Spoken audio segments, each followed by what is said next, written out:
What it do, homies? We out here about to check out Dax's new song, Catch the Rain. Let's go ahead, shut up, and turn it up. Every day I pray that all this pain will go away.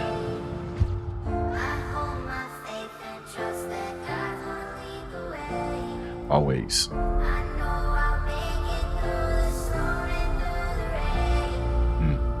And I won't break until I see a bright day. Yeah, see, right now, just right off the bat, bro, that hook, I love that. I love that. You can sing that over and over again during times that you're waiting in faith and you just need someone to kind of keep going because you know God will always make a way. That is 100%. I've experienced it myself time and time again. Come on now. You open it up with just straight facts in that hook. Let's go. And I won't break until I see a bright day. The pain never goes away. I suppress these feelings in my chest, then they move up to my neck and decapitate. I'm obsessed with time. I know I can't get it back, so when I catch my hand, it's only half the weight. Ooh, what did he say? He said the pain makes it through. Ooh, run that back. Hold on now. See a bright day. The pain never goes away.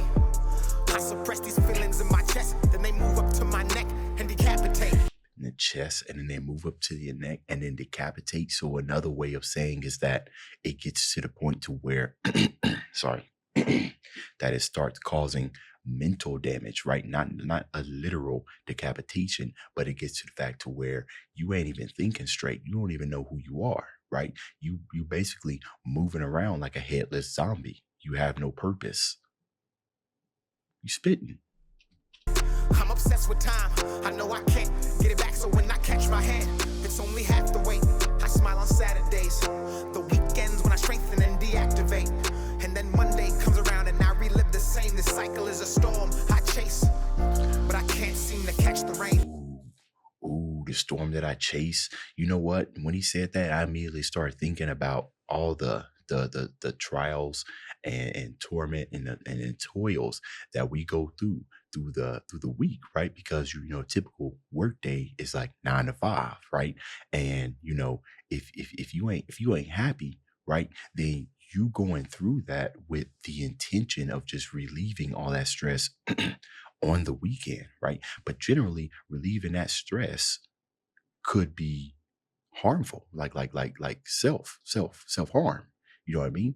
And when you have to relive it, it's kind of like coming off of a vicious high. You know what I'm saying? Like when you used to escape your problems, but they never got solved at the core. So when those problems start dredging back up, it hits you like a ton of bricks, and then it makes that next week that you have to go through even that much harder, that much harder, that much harder.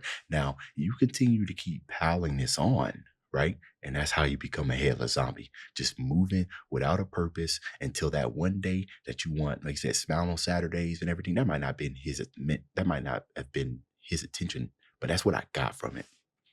Relive the same. This cycle is a storm I chase, but I can't seem to catch the rain.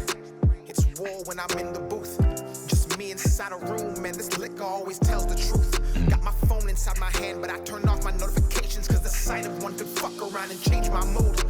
I hit Distractions stopping you from focus. That happens all the time. Happens to me as well. You know, when I have a very, very short time window between when I get off work, I put my kids to sleep, and then I make sure my wife is good. And that window is between about 1 to 2 hours. And sometimes I'll be so tired, you know what I mean? Like to press the record button and get ready to think, because, you know, whenever I do my reactions, for the most part, I won't say that all of my reactions, because it all depends on the content I'm reacting to. But specifically for music, right? I need to be able to listen. I need to be able to think, right? I need to be able to process and find a way of trying to give value to the people that is listening to this reaction, because you already heard the song, right? You should be coming to reaction videos to listen to the reactors take, and that requires thought. It requires a lot. It really does. It's not as easy as just getting on here and talking about things. So and I work a job where I have to use my brain. Well, I don't mean it like that, but I'm doing a lot of complex thoughts. So my brain, when I come home, gets wrecked, and which means that any excuse that I'm looking for to kind of push off doing the reactions just so I can get just a little bit of me time. I'm looking for it. You know what I mean? But that means excuse. Excuse would be my phone, right? I'll pick it up. And like I said, like he said, it changed my mood. I was all gun cold and I was like, oh man, gotta do these reactions. And then my eyes started drifting down and I started looking at Twitter or X. And I don't go on TikTok because that I do have a limit. I have a TikTok page, but I stopped uploading that months ago. And then before you know it, I'm like, oh snaps, look at where the time went. You know what I mean? So, But I turned off my notifications because the sight of one could fuck around and change my mood. I hit record. My life's melodic pain they've never heard before. They get addicted to that sound and then I make them more. And now I understand why they say when it rains it pours. Don't want to live my life inside this cage. that's 100% facts, man. I like that. Run it back. It's melodic pain they've never heard before. They get addicted to that sound and then I make them more. And now I understand why they say when it rains it pours. Don't want to live my life inside this cage. I'm stuck in retrograde. As history repeats itself, I seclude myself and ask for space. I think I'm planted in the storm, but I can't catch the rain. Cover up or mask the pain. I think I got it. The pain never goes away. I suppress these feelings in my chest, then they move up to my neck and decapitate. I'm obsessed with time. I know I can't get it back, so when I catch my hand, it's only half the wait. I smile on Saturdays, the weekends when I strengthen and I love that. He said the time when you catch the hand. decapitate. I'm obsessed with time. I'm obsessed with time, right?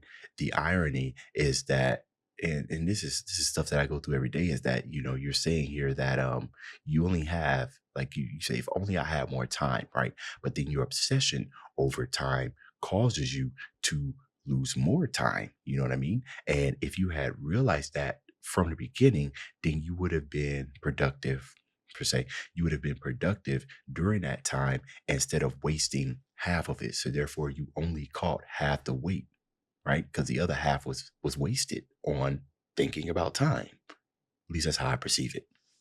I know I can't get it back, so when I catch my hand, it's only half the wait. I smile on Saturdays, the weekends when I strengthen and deactivate. And then Monday comes around and I relive the same. This cycle is a storm I chase, but I can't seem to catch the rain, cause I'm having trouble getting used to me. Cause I remember how it used to be.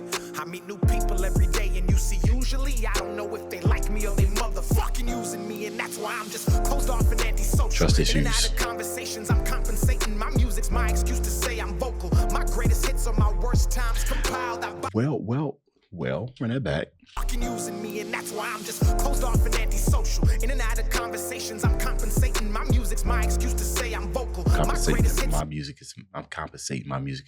Yeah, I can understand that, you know, and the wonderful thing about the arts is that it is a way for you to be more vocal about, you know, type of things, right? Because you resonate with other people. But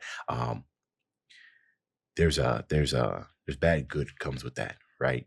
Like as far as who you're responsible for when you're releasing this music, because whatever you put out there is the impact that you have on the listeners, you know. So there is a certain level of responsibility that you have. So in and out of conversations, I'm compensating. My music's my excuse to say I'm vocal. My greatest hits are my worst times compiled. I bottled up and I might have misunderstood that. And that's what made them global. And that's the fucked up part. Popping prescriptions while giving vivid descriptions to people who clap and listen while you stuck inside a prison. Slave to the algorithm. Cope with the mechanisms like liquor and chasing women, but that's what they want. Then you wake up and it's all over. Life is nothing but a vapor. Once you blink, you're older. Your heart gets colder. They meddle in your mind, the system you gave your whole lifetime implodes and starts to corrode you. You looking over your shoulder, thinking how you supposed to get through this life while being sober. You lose composure, get to drinking for the closure. Then you right back in the cycle where those motherfuckers want you saying the pain never goes away. I suppress these feelings That was in my nasty. chest, then they move up to my neck and decapitate. I'm obsessed with time. I know I can't get it back, so when I catch my hand, it's only half the wait. I smile on Saturdays, the weekends when I strengthen and deactivate.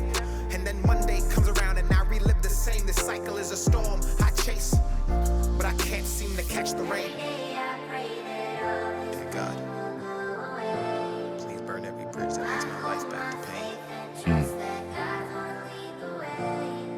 Amen. I know I'll make it through the storm and through the rain, and I won't break until I see a brighter day. And you know, given the context of this video, it's as if, and let me see if you don't have anything like super sensitive, needed. So means the world for me, make an impact people. Yeah, Dax Humpson is making an impact with his music. But what I took from this video that he's got showing on right here is that sometimes it takes a great loss for you to realize either your own potential or realize what you was blind to all of this time, right? Because he showed the women and everything, car crash, and then all of a sudden, like regrets start feeling, and all of a sudden, the things that were murky all of a sudden start become clear. You know what I'm saying? A great loss. It doesn't necessarily have to be death, but a great loss can happen. For me, like personally, that great loss happened. Well, YouTube wise, I actually started YouTube back in 2019. Then I lost that channel to some hackers, and that was a great loss to me because I worked really hard. I was uploading, I think at that time I was uploading about 5 videos a day. Like my upload velocity was tremendous, and I wasn't taking breaks and everything. I was pretty much just trying to go at it. I was at that grind and everything, and I just lost it. And it was a great loss because it was emotional. I care about the channel that I have here. And I'll tell you, I broke down in tears. I was very, very sad. I was gonna quit YouTube and everything. And my wife, she's the one who she's the one who egged me to keep going forward. You know what I'm saying? So I finally I started a new channel, and I ended up getting 1,000 subs in about a week. And now here we are at 185, which is more than triple the amount that I had on my previous channel. So that was a great loss. And I think about the type of lessons and stuff that I could have learned from that. Maybe I was too cocky. Maybe I was too prideful. Maybe there were some things that I was doing that just wasn't savory. You know what I mean? And it took a loss from that. So that was my great loss. And it opened up what I couldn't see beforehand. So sorry for getting wordy. That's literally what it do. That's why I call it What It Do, Dave. Appreciate you guys sticking around and listening. And let me know what y'all thought about this down in the comments. Dave's out.